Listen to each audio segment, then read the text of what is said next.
श्रीमती प्रमिला देवी गुलाबराव पाटील लोकप्रतिनिधींच्या सांत्वनापर भेटी व्यक्त केल्यासह वेदना.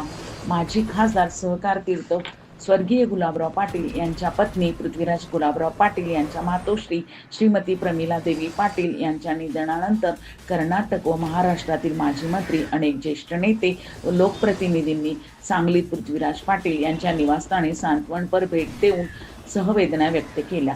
राज्याचे पर्यटन, खाणकाम, माजी सैनिक कल्याण मंत्री तथा सातारा जिल्ह्याचे पालकमंत्री नामदार शंभूराजे देसाई सहवेदना व्यक्त करताना म्हणाले, बेनाडी हे माझे आजोळ आणि प्रमिला देवी पाटील ह्या माझ्या आजी. आजींचे माहेर कोल्हापूरच्या निंबाळकर सरदार घराण्यातील आणि क्षात्र जगद्गुरू बेनाडी पाटील सासरची घराणी. या दोन्ही घराण्याची प्रतिष्ठा जपणाऱ्या आमच्या प्रमिला देवी आजींनी सामाजिक बांधिलकी जपत सार्वजनिक कार्यात पाटील कुटुंबियाच्या पाठीशी खंबीरपणे उभ्या राहिल्या.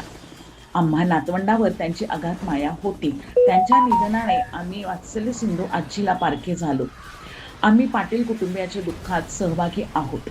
सांगली येथील वसंत कॉलनीमधील पृथ्वीराज पाटील यांच्या निवासस्थानी विविध क्षेत्रातील अनेक मान्यवर मंडळी भेटून पृथ्वीराज बाबा आणि कुटुंबियांचे सांत्वन करत आहेत.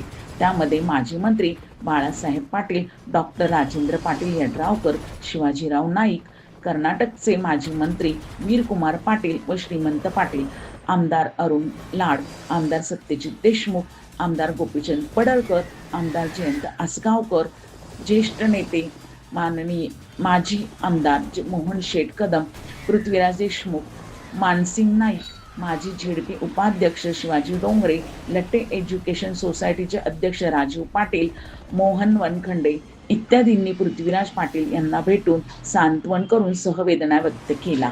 यावेळी ऋतुराज पाटील, वीरेंद्रसिंह पाटील व पाटील कुटुंबीय उपस्थित होते. प्रतिनिधी समाधान लोंढे यांचा रिपोर्ट.